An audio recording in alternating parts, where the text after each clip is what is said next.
আমি পার্থপ্রতিম রায়। এই বাড়িটা আমার বোন জামাই মাস্টার বিপ্লব সাহার।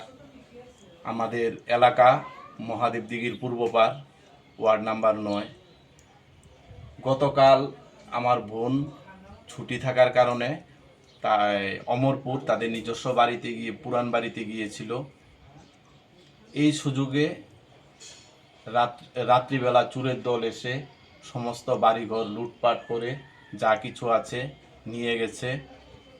স্বর্ণ প্রায় 4 ভরি হবে, ক্যাশ টাকা নিয়ে গেছে প্রায় 50-60 হাজার, এবং অন্যান্য আনুষঙ্গিক জিনিসও নিয়ে গেছে। কি কি নিয়ে গেছে এখনো আমরা কাগজপত্র ঠিকঠাক আছে কিনা এটা এখনো জানি না। বোন জামাই এবং বোন এসেছে, তারা এখন তদন্ত করবে, দেখবে কি কি হারানো গেছে। থানা থেকে পুলিশ এসেছিল এবং তারা সমস্ত তথ্য নিয়ে গেছে। এরকম চুরি আমাদের এলাকায় বিগত 15 বছর ধরে হয়নি।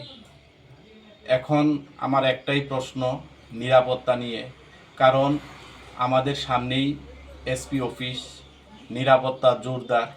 এরকম একটা জায়গা থেকে কিভাবে চোরের দল রাতের আধারে এসে জিনিসপত্র নিয়ে যায়, এটাই আমার প্রশ্ন। এভাবে চললে আমাদের নিরাপত্তা থাকবে কোথায়?